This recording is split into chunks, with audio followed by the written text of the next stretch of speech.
அந்த ட்ரெண்ட் அப்படிங்கிறது நீங்கள் பாருங்கள், டிவிக்கு ஏறிக்கிட்டு இருக்கிறது அந்த ஸ்பீடுக்கு டிஎம்கே அது ஏறலை. ஸோ இன்ட்ரெஸ்டிங்காக இருக்குது பார்க்குறதுக்கு. இல்லை, அதே மாதிரி வந்து சில முக்கியமான தொகுதிகள், இன்னும் பல முக்கியமான தொகுதிகளினுடைய இது வந்து வர தொடங்கி இருக்குது. ஒரத்தநாட்டில் வந்து தாவேகா முன்னிலையில் இருக்கிறாங்க. அதே மாதிரி வந்து சேலம் மேற்கு தொகுதி, இது தேர்தலுக்கு முன்பே கணிக்கப்பட்ட ஒரு விஷயம். தேர்தலுக்கு முன்பு நம்ம எல்லாருமே வந்து தாவேகாவிற்கான தொகுதிகளாக பெரம்பூரையும் திருச்சி கிழக்குமே கான்சென்ட்ரேட் பண்ணப்போ சேலம் மேற்கில் வந்து தாவேகா வெற்றி பெறுவதற்கான வாய்ப்புகள் இருக்குது அப்படின்னு சொல்லிட்டு தான் சேலத்திலிருந்து வந்த தகவல்கள் வந்து நமக்கு தெரிஞ்சு. சார், எப்படி பார்க்குறீங்க? இல்லை, மக்களுடைய மாற்றம் வேணுங்கிற ஒரு நிலை தெரியுது.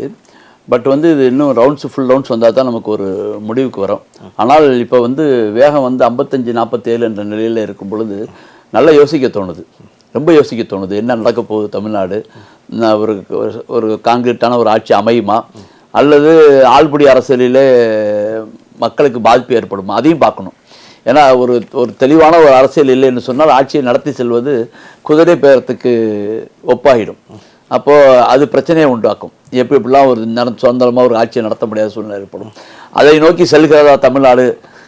இது மாதிரி ஒரு நிலை ஏற்பட்டதில்லை தமிழ்நாட்டில் அப்படிங்கிற ஒரு சூழ்நிலை எதிர்பார்த்து கொண்டிருக்கிறது. Chennai Silks in Mega Summer Sale.